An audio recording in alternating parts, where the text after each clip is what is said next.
My, what's poppin'? Representing. Yeah, I noticed that. Thank you so I'm much. I'm representing, guys. If for those of you guys watching, you see me pimping his stuff out, the sunwear, the shirt. I won't tell you what it says because my mother-in-law's on here. But the t-shirt, all made by Mr. Woody Bats. Amazing, amazing apparel. Check it out. She loves those glasses. My mother-in-law loves those glasses. Anyway, I'm going to take those glasses off because it's hard to see inside with sunglasses on. I don't want to do a Tony Ferguson and trip over anything and prevent a fight from happening. Oh, wait, we're already doing that. Anyway, what's up, buddy? Nothing much, just being quarantined. Yeah, no, for sure. So, guys, it's 8:02. We're going to jump right into the half guard half hour. Thank you for joining me. Thanks for everybody tuning in, everybody who's on there. We appreciate it. King Swole in the house. So, guys, you know the drill. You know the story. If you've tuned in before, I sit down with friends, fellow martial artists, and talk about life and talk about jiu-jitsu, martial arts, everything and anything. And it's more about getting to know the person behind the cape, behind the gi. So with that being said, guys, thank you for joining the Half Guard Half Hour. My guest this lovely fucking evening is the one, the only, the king of swole, the king of swing, Woody Bats. Swole King. The Swole What's King. up, what's up, Pinheiro? What's up, buddy? Thank you for coming on my show. Thank you for coming on my podcast. I really appreciate it. Thank you for having me. I'm touched. Listen. I'm privileged. Listen, for our studio audience out there, I'll let you introduce yourself. Tell us a little bit about Woody Bats. What does Woody Bats do when he's not beating up people on the mats at jiu-jitsu? I make art. That's All right. what I do. That's what I do. Professionally, I work as a designer, and I also make art. And then pretty much I do that. I design so I can make art, and then I make art, and then go to jiu-jitsu. And I have two pugs, Hank and Darla. And Hank and Darla. I have a lovely girlfriend who's in the other room talking to her family in Brazil. And then I also help take care of an 89-year-old woman who lives below me, Dolores, which a lot of my friends know about. She's a very good friend of mine, and right now she's isolated, but doing well. And that's pretty much my deal. So, guys, just a reminder: drop your questions for us. We'll scroll back through them towards the end of the interview process here. So drop your questions in the comments box for myself and Woody. But with that being said, Woody, artist, designer, t-shirts, sunglasses. T-shirts, sunglasses. T-shirts, sunglasses. New line just came out of some dope stuff. Talk to me a little bit about, before we get into the martial arts stuff, let's talk a little bit about the art and design stuff, because I think that's something that our studio audience out there, should know about you. Where did this come from? How long have you had this fire in your belly to be an artist and a designer? Talk about your roots in that and where that came from. Oh man, I mean, that's like, there was never like a question. It was I was either going to be an artist or I was going to be a doctor. And when I was a kid, my grandmother brought me these like pads of paper that were like this, except that it had the Vitruvian Man, Leonardo da Vinci, like the guy who's like stretched out. And I would draw on that. My dad would bring me computer paper home where I would like tear off the sides, and I would draw, on top of that. And that was just like my thing. I just drew and drew and drew. And even now, like, I have to set alarms because I'll start drawing and I'll just like completely check out. But that, like, after that, went into high school. But I was never like the best artist. It took me a while to get to college, but by the time I got to college, after that, it just kept rolling. And it's been the past few years that I've been, really trying to connect the design and the art together. So that way, like I'm designing glasses, like I always, thought of glasses as like sculpture for your face.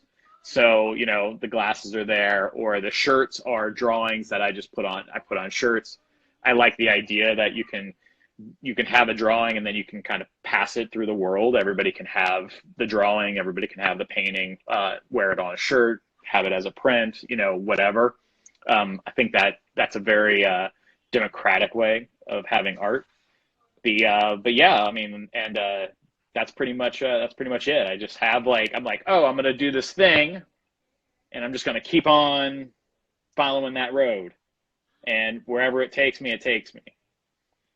So where does that, where do you get that motivation to go from being somebody who's putting it on a piece of paper or sketching it out on, I've watched your Instagram lives, I watched your Facebook lives. You're consistently every single day. I've seen you since quarantine and probably even before then, drawing, and just getting your art out there on paper. How did you go from being the guy who just does it as a hobby to making it, your life's journey in being an entrepreneur and being a guy who is putting out glasses, putting out clothing, rash guards, shorts, the whole 9 yards. If you look at your website, you're literally hands in everything, right? In terms of fashion and clothing and eyewear. How do you go from like just this guy who's doing it as a hobby to getting into the business world with it? I decided to, and that's a very simple answer, but like most simple things, they're difficult. They have the illusion of being easy. I, I really just decided that this is something I'm going to do. And I had been kind of like dipping my toes in the water for a while. And when I finally just said, all right, this is what I'm going to do, and I'm going to deal with the problems and obstacles and look at things a little bit differently, that's when things started to come into focus. So to give you an example is that, a really something I will never do again was I made a line of glasses where I dialed it down a little bit in order to make it more accessible so people would buy it. And what happened was is like then it was too similar to everybody else and nobody bought it. And and it was like a horrible and I was at this convention, I had spent all this money, and one guy came by and said, he's like, I'll buy all these glasses, the weird glasses. And so I still stay in touch with him, and I asked him, I'm like, well, why did you buy them? He's like, oh, well, I put them in the window and people come in. He's like, they don't buy them. They just want to look at them and they come in. And I remember when I was a kid, my dad was a car salesman, and that's what Ford did with like the GTOs. Is like they would take these like, the Dodge Vipers, they would take them and they would put them on the showroom, and once a year, maybe once every 3 years, somebody would buy it. But it was really to get people in the door. And I started to like that. That's when I started to start to understand that, I can look at it two ways. I can look at it one way that nobody bought my stuff, or I can look at it the other way and say, oh, well, I found another path. And then I can now double down on that path, because that's where I'm going to find, quote unquote success. Okay. So with that being said, you do design some amazing things. What do you feel in your designs, you just talked about, not a fails per se, but like you said, you were trying to bring things down. What was your biggest takeaway from that mistake or that incident that really changed your perspective on how you design? Well, I mean, like, I think you said the right word. It's a mistake, right? It's like failure. Failure is something you have to deal with, right? If you want to grow. A mistake is something that, you know, not all the time, but you know better. Yeah. And I think that it's very hard. It's hard to be authentic, and you know, getting yourself into a situation that you know better is when you begin to be inauthentic. So when I design or make art is I stop asking myself why I want to do it, and I just do it. So like the candy stuff that I'm doing is I'm like I have an idea in my head about it, but I also I hear this like little chatter in my head that's like, well, what is that really like? Are people going to take that serious? Whatever. And then I've just learned to turn that off, or really to use that as a compass, as being like, oh, obviously that's the direction I need to go. Is when that voice is like, hey, I don't want to do this. Like that's something that happens in jiu-jitsu. Is I'm like, I'm tired. I don't want to go. And I'm like, oh, that means I have to go. For sure, 100%. Yeah. There's been tons of times for myself, and I don't have an artsy bone in my body, but there have been tons of times where I get that feeling about jiu-jitsu too, where it's like I'm waking up for Saturday morning class and it's like 8 a.m. and I'm like, it's my day off. I could sleep in an extra hour. I'm tired. I haven't had my coffee. Like, all right, you got to go, right? Because Yeah, that's the sign that's like, you're going to regret not doing this later. totally. Yeah. So what do you feel has been your biggest win then? Let's talk about the other side of it then. What's been your biggest win so far to date in your design and your entrepreneurship? What do you feel has been your biggest win so far? I think the glasses I'm wearing now have definitely been like the biggest win. They were the first pair that sold out.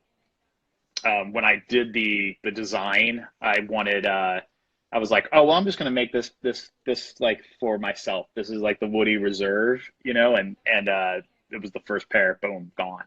And it was also the design that I really I like really started to understand the concept that I wanted to have. Like, this is my like super villain look, and I tell people, I'm like, oh, it's based on Dr. Octopus. Like these, like, when I was a kid in the 80s, Spider-Man, like Doc would wear these kind of glasses. And I always thought he was kind of cool. But I would say that would definitely be a win. And then just like starting to like, especially like in terms of thinking about it in terms of jiu-jitsu is painting and defining like a technique and refining it to the point where I'm like, oh, I'm starting to develop this specific type of technique that becomes mine, and then that becomes like the art of it. So it's this thing where like everything looks kind of flat and it looks very copy and whatever, but you can still see like the hand-drawn lines under it, things of that nature. There's a great video channel called Show the Art where they break down the actual fight, right? And I believe in that in terms of my own art, where I'm like, I want people to see like that I've put work into it. They can see like the under drawings, the under paintings, things like that. And I think that's like been the biggest win in terms of my art and my design. So you brought it. So we've been talking about it a little bit here and there. We're interjecting it. We're both students under Josh at Clockwork, and we have taken the jiu-jitsu journey together. How,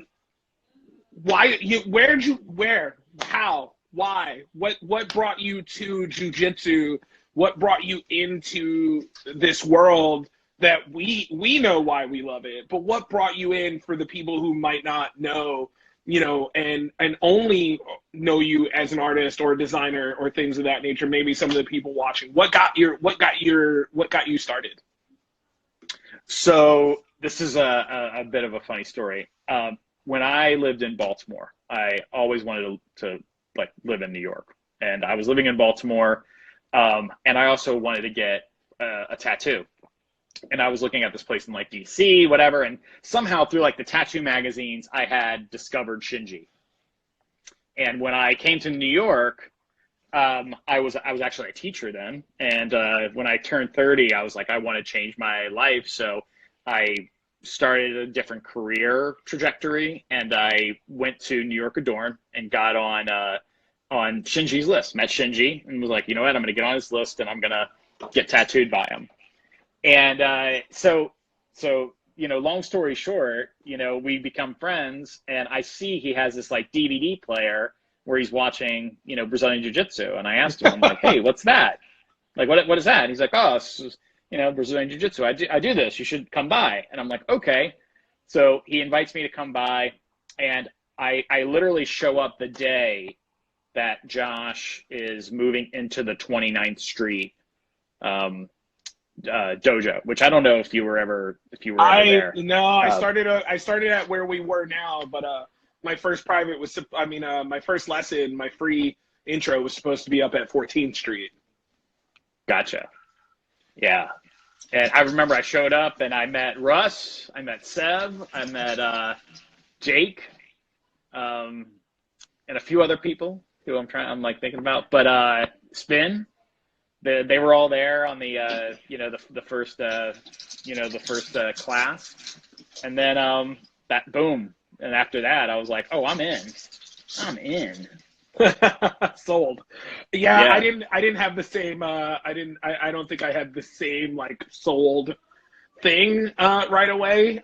But you've been with Josh since white belt. Is that correct? Yeah. I don't want to speak out of turn. So you're now a brown belt with Josh, under Josh, like myself. If you could describe your style for people who are watching, for people who are jiu-jitsu players, what would you say your main style of jiu-jitsu is, and why? I don't know. big guy side control. Big guy side control. Yeah, it's weird because it's like I don't want to say what I want it to be. Like what I wish my style was. I want to say what it is. Yeah. So like, then who? Go ahead, sorry. Like big guy side control. I do the reverse Keizagatame. I, do a lot of like the Andre Galvo passing. I do some of like the Leandro Low knee cut. I love my side control. I love my reverse side control. And just recently I've been able to, since I've lost weight, I've been able to start playing guard, which it like completely changes everything. And half guard is you're the half guard player, and half guard. I love me some half guard. Half guard, I will always and forever love some half guard. We got a question. My lovely wife, who you know as well, asks, who in art and jiu-jitsu inspire you? So really quick, let me tell a story. And I'm honored that you're taking the time to talk to me, because this means a lot in so many ways. I have my wife and my mother-in-law on tonight watching. So Woody and I go back. I've known Woody since I was a white belt. And, me and my wife, we got engaged. We started chit-chatting. We started talking. And we decided, to make a long story short, that we wanted the simplest, easiest wedding humanly possible for the least, for the least amount of money, because we both didn't have a big, huge savings. And we didn't want a $50,000 rent, right? We didn't want to go in debt, basically. So, we started sitting back and we started chit-chatting about how things were going to go and planning things and what we were going to do. And the question came up of like, are we going to get a priest? How are we going to get, who's going to marry us, right? Who's going to be the person standing in between us that's going to read us the vows and do the whole 9 yards, right? And it really kind of came down to to you, and it came down to another friend of ours. And after, like, bouncing it back and forth for about an hour, we were like, Woody's the guy. So for those of you guys out there that may not know, Woody was the guy that stood in between me and my wife, and he got it ordained, and he was the one that read the vows and kind of, made this whole, and his name's on my marriage certificate. So the state of New York recognizes Woody. So not only does he do art, but he can marry you too. Brother Woodrow. Brother Woodrow at your service. So getting to now that I've passed that story, for those who didn't know, who in art and jiu-jitsu inspire you? So who in the art world is an inspiration to you, and who in the world of jiu-jitsu is an inspiration to you? Wow, there's so many. I mean, I think lately I've been really looking at Warhol for his color.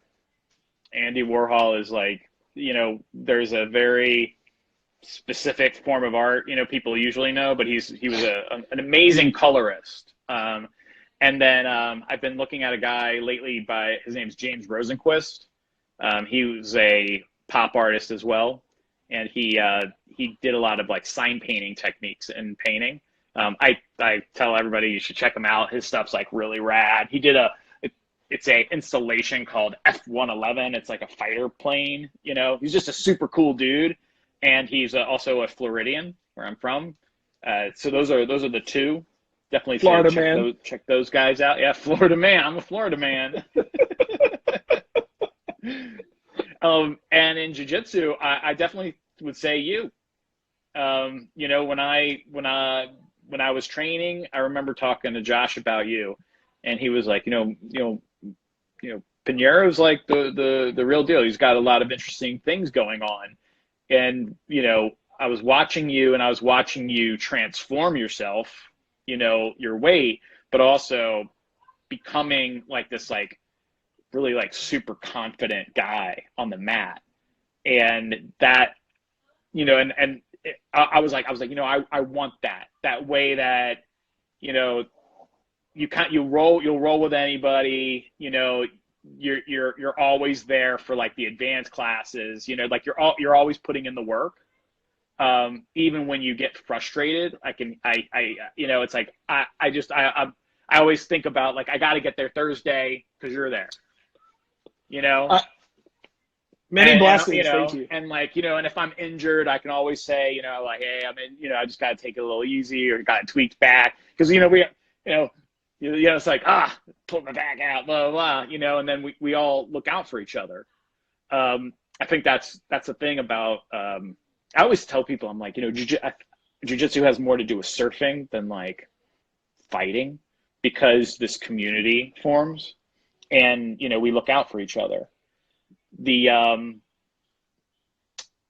But for another person that I would look at like for jiu-jitsu would be Russ. There was something about Russ's technique that really started like going through the entire school. Like your half guard, my half guard, Big Charles half guard, this like reverse half guard, this is reverse side control that's going on, like that's all Russ. Back turns, the back turn, there was something about so nonchalant about his style, but I've really like taken all these like little bits and pieces, and lately is like just like Seb, his ultra violence and murder, how, death, kill, MDK. It's like, and how like it throws people off. They're like, oh my God, this guy's gonna kill me, and it's and then for famous people, I think that's like famous jiu-jitsu players. I would say Galvo is probably the numero uno of like who I've looked at. And there's been Chris Hauter, I would say would be the second, is this old school BJJ. Chris has come by Clockwork a ton. Chris has been at Clockwork a ton over the last several years. I've missed him He's every time. I did a seminar with him.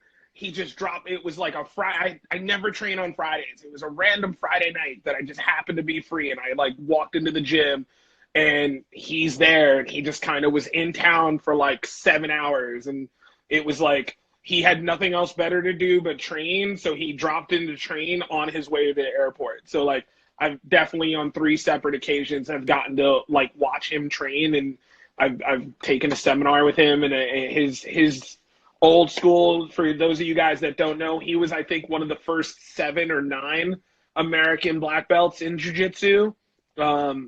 And the dirty dozen, or they call him, yeah. they got a really weird name, but they are fucking badass old school. Like, you'd think he was somebody's grandpa walking down the street, but he'd kill you. That's what I love about jiu-jitsu. We're all like nerd assassins. We're just... Right. And I mein, you bring up somebody who was near and dear to me because he gave me my intro, Uncle Russ.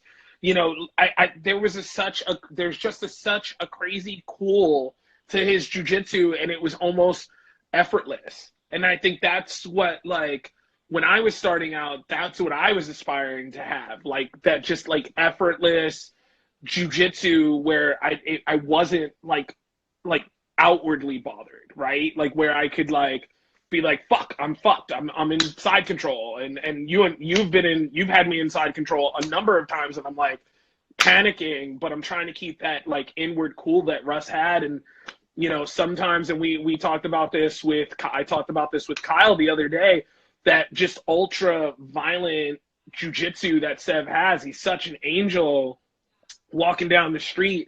When you roll with him, you're in there, and it's the kind of things that you need, especially when you get up into that higher level like we are, that you need that roll and that reality check with him. That's so amazing. And I think his jiu-jitsu is also super effortless. And of course, Sensei Josh will be on the show on Sunday. You know, him too, like rolling with Josh has really just made my jiu-jitsu so much better as I've been, you know, went from purple to brown, and now am on that journey to the next level. So I think it's one of those situations where, you know, we are, you know, nerdy assassins. Yeah. I mean, obviously, like, you know, Josh is incredibly influential, not only in jiu-jitsu, but also like just my life in general, you know, just like my trajectory. What's great is like, I was talking to him the other day about, you know, being this quarantine situation, whatever. And I was like, I thought that like my time at Clockwork was the best time of my life, and now I know it. Yeah. You know? Like, I'm like, oh my God, I miss it so much. Yeah, you know? no, I mean, I agree with you. I mean, I separated my shoulder literally the last night Clockwork was open, and like, thankfully Clockwork is closed. And I'm not thankfully, because I know people are suffering not training right now, but like, thankfully they're closed, because that's also like if Clockwork was open and everything was back to normal, I'd be going fucking stir crazy sitting at home right now. Now I'm just going stir crazy because I can't fucking leave. So I can completely get it. Our friend Irinka says, that wall behind you, your art? ? Yeah. Yes. Yeah. So I used to, my studio used to be in my apartment, and there's a Goya would like paint and draw on his walls and stuff like that. There's actually, if you ever Wikipedia the black paintings, they're the ones that were lifted off of his villa in Spain. So I went and drew on the walls and stuff like that, and then eventually moved into a real art studio because I was like destroying my apartment. But I left a few, you know, walls as art. Big Charles says, Juan above him says, soul crushing side control from Woody. That I will agree. It is soul crushing in ways I can't describe. Big Charles says, what drove you to lose weight and refocus your game? Good question, Charles. you know what? This is that moment where it's like, are you going to be authentic or inauthentic? Get after it. And I'm Whatever going you to want to be, do. yeah, I'm going to be authentic. It was just after your wedding. I think at your wedding, I was the biggest I had ever been. I, that suit didn't really fit me. And I was like, oh, I got to lose some weight, whatever. And, I think I like lost like 5 pounds or something like that or whatever. Um, and my birthday was shortly after your wedding. And that birthday was just a really hard birthday for me. And I remember thinking to myself, I'm like, I'm 38 years old. Um, and why am I like feeling like this on my birthday? I'm like, and I just told myself, I was like, you know what, there's something I haven't done, I'm gonna go ahead and give it a try. I'm gonna go, so I started therapy. And when I was in therapy, I just started realizing that how I treated food, how I treated alcohol, um, you know, and then I started tracking it, and I started noticing that there was this pattern that was happening, and also there was a pattern that was happening that was pulling me away from jujitsu, and that was my drinking. So, I'd go out, have way too many, be hungover, and then miss that day, and then, skip the next one. And next thing I know, I'd miss 4 classes. Um, so I've been like, doing therapy now for a couple of years, and it just helped me like get my mind right. So that way I could focus on jujitsu, working out, maintaining like my diet. Um, it's not perfect. It's like, it's one of the hardest things I've ever done. But like jujitsu, I'm like, okay, well, this is a plateau, and I'm just going to just keep going and keep chipping away at it. And really, like, following that line of, because I finally tried something different where I was like, I'm going to try this thing that hopefully it'll help me, feel better. And then the same thing in jiu-jitsu. I was like, you know what? I'm going to stop all the side control. Like, I'm going to stop, all the kimuras. I'm going to do the half guard. I'm going to do some knee on belly. I'm going to try to take somebody's back. And it was like horrible, like ongoing horror, like just terrible. Didn't work. And now it's like, I'm starting to take people's backs. I'm starting to, get in the guard. I'm starting to see, like, when I do like a cross choke, people go, I'm like, oh, all right, I'm starting to hit these things now. So, but yeah, that's what allowed me to kind of, do both, like lose weight, and also focus my game. And I haven't Guys, drank we got now in like over, I think, 3 years now. wow. Sorry. Yeah, sorry. Yeah. No. Congratulations on the not drinking. That was a big part of my weight loss too, is I'm cutting that out because I mentioned it the other day. I was a Thursday through Saturday night kind of guy, like start my weekend early like everybody else, drink Thursday. Thursday was the new Friday, Friday was the new Saturday, Saturday was just Saturday, and be hungover and gross and eat all kinds of like hangover food and rinse and Yeah. repeat. So Yeah. that was definitely I can definitely 100% empathize with you on that, and I think that's amazing. So props to you, my friend, for not drinking. I appreciate you for everything. With that being said, guys, what other questions do you have for us? We got time for one or two quick questions before I let Mr. Bats go for the evening. He's got a lovely girlfriend and 2 lovely dogs to get back to. I'll ask a question while we're waiting to see if there's one or two more. So now that you're a brown belt, what is the best advice you would give to any belt below, any lower belt, any purple belt, any blue belt, any white belt? What advice would you give to somebody who is either just starting or is somewhere in the middle of their journey? What would you have?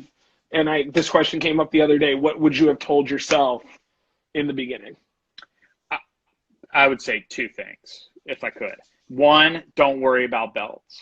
I've seen more people uh, kind of like, lose their motivation and stuff because of belts. They want to be promoted, right? And you know, and then they don't get promoted, they get disappointed, and then they stop showing up, or it gives them a reason to not come anymore. So I would say don't worry about belts. And the other piece is that the reason why you don't worry about belts is because when you're disappointed, you haven't listened. And that would be the second thing, is learn how to listen. Because people will say things to you and you'll think that you understand what they're talking about, but you don't. And I'm going to give you a very very specific example. And if you hear me when I ask Josh questions, I say I have a very specific question, right? And like here's a very specific way of like being able to listen. Is somebody will say, "How do I get my half guard better?" And it says, "You need to be on your side." And you're like, "Great." And then you're like, you're half guard, you're leaning back like this. You're like, "All right, I need to be on my side." "All right, I'm on my side." Right? No, you need to be on your side. You need to be completely on your side. And it changes everything, right? But if you're disappointed and you're like, but I've done all these other things, there's all these other things over here that you haven't dealt with. So learning how to listen to your instructor and be able to hone in on these like very specific things, I would say would be the second piece of advice. Because that, like, just recently, I turned myself more to the side and started getting the scissor sweep. And I was like, oh, like, all of these things make sense. So that's the two. Awesome. Our amazing friend, our jiu-jitsu chef. I'm going to end with this last question for you, Woody, because I think it's an amazing question. He says, Woody, mentally during this crisis, how are you coping without jiu-jitsu? As some of us use jiu-jitsu for release, i.e. anxiety, depression. I think that's a great question. What I've been doing is running. So over the summer I had started running and it just kind of like fell off. So I run, I get up. I have one of the great things is I'm still working. I'm a freelancer, but I still have a project, which is fantastic. However, there's an 8 a.m. meeting that we have to do in order to like speak to people around the world at the same time. And I'm so happy for that meeting because at 8 a.m. I get up at 7, take care of the dogs. 8 a.m. we have the meeting. At 9 a.m. I'm jogging to the studio. There's a playground, which I think they just closed, but I was like doing like my push-ups and pull-ups and all that kind of stuff. Then I get to the studio and then I do my art, right? So like I've already gotten like the big things done that I need to get done. And then I run back and it's 3.5 miles like there and back. And then but I also look at that as an opportunity to start working on things like I've had a neck issue. There's somebody, they're not, I don't know if they're in your chat, but they threw a very ugly reverse triangle on me a number of years ago. And I still have like this ongoing neck thing. And I'm like, I can tell you it wasn't Big Charles. It was not Big Charles. It was actually somebody who's like just over maybe 120 pounds. No, we'll talk about that one offline.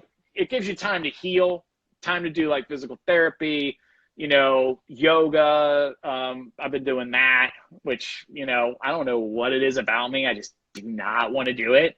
But yeah, running, yoga. It is hard though, not being in jiu-jitsu. And it's also hard not having weights. But, I found kettlebell. I've had kettlebells, and we just cleaned up today, and I pulled out the kettlebells, and I'm going to start working with those now that I can do a little bit of weight bearing on my my left side. Juan says, when are you going to come to 7 a.m.? You know what? When I'm not working until 12 or 1 o'clock at night, I'll come to 7 a.m., which means as soon as this thing ends, I'll be there. I will never be at 7 a.m. Sorry. 8 years? That was the thing. It was like, I remember before Russ left, I'm like, oh my God, it's 7 a.m. class. Juan, he's like, yeah. He's like, you're showing up at 7 a.m. and you're like, all right, maybe I've had half a cup of coffee. Juan's coming in. He's been, 10 hours, Right. looking for trouble, and he's found you, Right. So. And yeah, no, 8 years I've been training at Clockwork. I've never seen that class because I don't like 5 a.m. But they say 5 a.m.'s a good hour to be awake. With that being said, I want to close out with a couple of my own plugs. Before I let you plug anything that you want to plug, because there are people who've asked about your website. I know my wife put it up, but let's hear about it again. And then anything coming out, I'd love to hear about all of that. Guys, next Half Guard Half Hour, this coming Sunday, special time, normally at 8 p.m. We're going to have a 6:30 p.m. show with the big homie, big sensei, Josh Griffiths of Clockwork Jiu Jitsu will be my special guest for the Half Guard Half Hour. I think that that'll be a special show this coming Sunday at 6:30. A lot of good content, a lot of good questions for him I've got lined up. But with that being said, check out my Instagram for the lineups for the next week. I've got tons of guests in line and hopefully some special guests coming out. Big Charles says he just purchased Woody Bats merch. So Woody, what do you got? What do you have to plug? What tell us about your website? Tell us about some upcoming stuff. Plug some stuff. Well, you can check out the glasses at framedbywoody.com. As you see, Pinheiro's rocking the Libertines. And you can get the shirts at madebywoody.com. So madebywoody.com, you can connect to everything that I got. I do have just a few tarot cards left, and that's Tarot by Woody. Few cards left, and that's it. And you can follow me at Woody Bats or at Made by Woody on Instagram, also Facebook as well. That's about it. Awesome, guys. I have figured out how to get these videos off of Instagram. I will be uploading them. If you missed any part of today's episode, they will be up in the next week. Episode with Kyle will also be up. I'm working on finishing the edits for there. Guys, check out the Half Guard Half Hour. Thank you so much. Woody, thank you for joining me. Thank you, all the people. Thank you for the plugs, Laney. I miss you, Peace out, my brother. Thank you. Thank you. PMA.